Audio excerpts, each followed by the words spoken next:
Hey Scrubbers, it's Vanessa here, and today I am up on Traci Reed Designs blog, and I have a blog post up. And so this is going to be the video that'll go along with that blog post. So you can check out the details on the blog and see the finished layout. So what I'm going to do is I'm going to start just by showing you what my blog post is sort of about today. I am doing a challenge accepted. And so I put out a challenge to myself and to you that the challenge is to create a layout using at least 8 multicolored pattern papers. And if you have any of Traci's collections, you definitely know that there's always a ton of multicolored pattern papers, lots of busy patterns. And so my challenge is to take all of those, whether you combine collections, use the same collection, but take those patterns and create a layout using as many of them, but at least 8 of them on your paper. There's lots of ways to do that. I'm going to show you just one with my layout today, but there's certainly plenty of ways. You can certainly do anything from cutting it into strips. You can do die cutting, punching.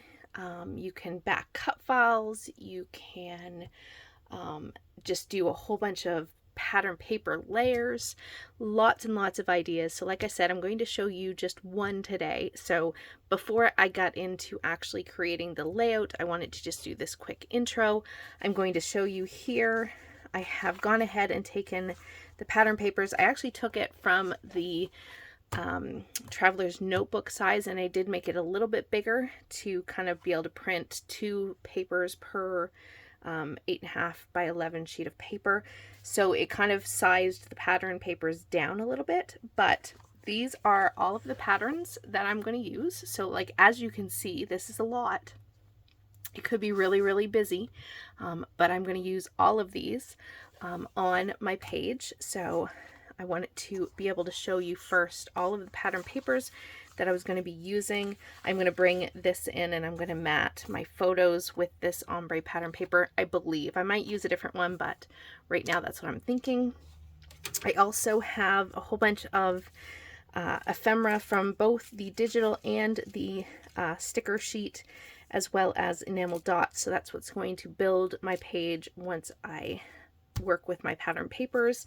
And just to give you an idea, I am going to go the route of using this many patterns by die cutting a shape, and in this case I'm going to use this triangle, and I'm going to go ahead and die cut these papers, and that's what I'm going to use to build my background, which is on a white piece of cardstock, and I'm going to back it with this yellow piece of cardstock. So that's going to be my frame, and this way, doing it this way, I'm able to add all these patterns, and while they're still busy, cutting it out in this with a sort of die or a punch or anything like that and putting them on the page like this will help keep the fact that everything is so busy. It'll keep it kind of contained and a little bit less chaotic than to see all of those patterns just plunked on the page. This will help. And the other thing that I'm going to do is I'm going to around the edge, I'm going to distress around the edges with this Vintage Photo Distress Oxide ink. So doing that as well will kind of help pull all of these multicolor patterns together. So you'll see that as we go, and as I create the layout, I will speed up the video, but I did want to show you real quick before I started anything what it was I was starting with. When I come back, I will actually have everything cut and we'll start to actually put the page together. Okay, so we are back, and I have gone ahead and cut all of those triangles like I showed earlier, and I have gone ahead and laid them out on my background. So I laid my triangle pattern, sort of the bulk of them happening to the left side of the page, and then there you see just on the right I have 3 little triangles. 2 of them are going to be cut off the side. And so once I had that in place, I did distress the edges of the triangles with some Distress Oxide Vintage Photo. And so that just helps differentiate the triangles.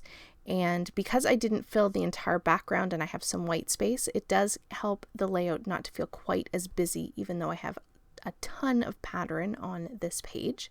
Now I am just going to take that rainbow wood grain pattern paper, probably one of my favorites in this collection, and I just went ahead and matted my photo, as you can see. And then off camera I did add some gold splatters once I glued down all of those triangles. This again just adds a bit more interest, pulls a little bit of sparkle into the layout, and once I had that done, I decided that I wanted to add just another little bit of something to the background to add some interest. So I had this stamp set. It is from Scraptastic. If you remember scrapbook companies from way back when. I didn't subscribe to this kit club, but I did buy their stamps, and so I had this stamp, and it had this cute little leaf. It has a couple of different leaves on it, but I chose this one. And I chose that cranberry ink, and I am just going to go ahead here and stamp a few of these little leaves around the page. This again just adds a little bit of interest, a little bit more color, and kind of another kind of texture to my background. So I like adding just these little elements. They kind of just peek out a little bit. And so they're kind of like the perfect finishing touch to finish off a background and add just a bit more than just pattern paper. So that's what you're going to see me do here. I'm just going to go ahead and kind of weave these little leaves around the page. Luckily, I grabbed this pink scrap of paper, and I'm using it to sort of make sure I don't stamp over my pattern papers. And luckily, I don't know if I would recommend doing this all the time, because I could have easily messed up these, but luckily the stamping worked out pretty well, and I didn't have any that didn't turn out. But yeah, it's a little nerve-wracking, but I do ultimately get them stamped down here. And so that's what you're going to see me finishing up. And then once I have my background in place, you're going to see I'm going to lay out my photos and all of my embellishments, and you'll see just how quickly this layout comes together. Obviously, this background is pretty busy, so it doesn't need a ton, but I do use quite a few embellishments even with the busy background. So you certainly could go heavier or more minimal with the embellishments, whatever your liking is. And so you'll see here in just a second, I've finished my stamping, and I'm going to bring my photos back in here.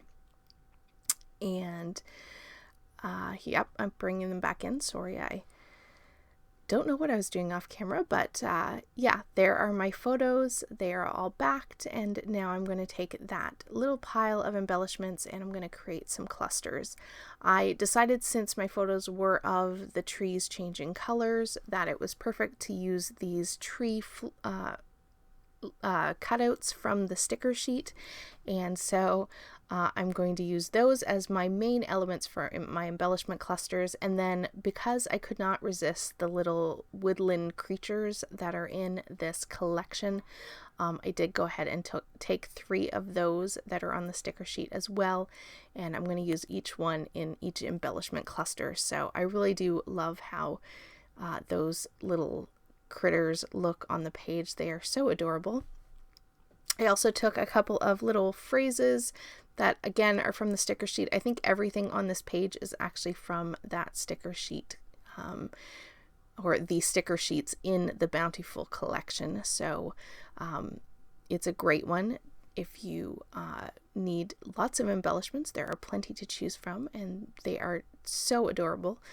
I'm going to finish up with some of these little hearts, and once I have those in place, I'm going to go ahead, glue this down off camera. I did create my title using just one of the phrases from the sticker sheet. It's "The autumn is my favorite color." And once that is down, I'm going to go ahead here and add some enamel dots in each embellishment cluster. Just picked the enamel dots to match the papers, and with that, that's going to pretty much finish up this layout. Still photos will be coming up, and don't forget that I do have a blog post over on Traci's channel where I have put out the challenge accepted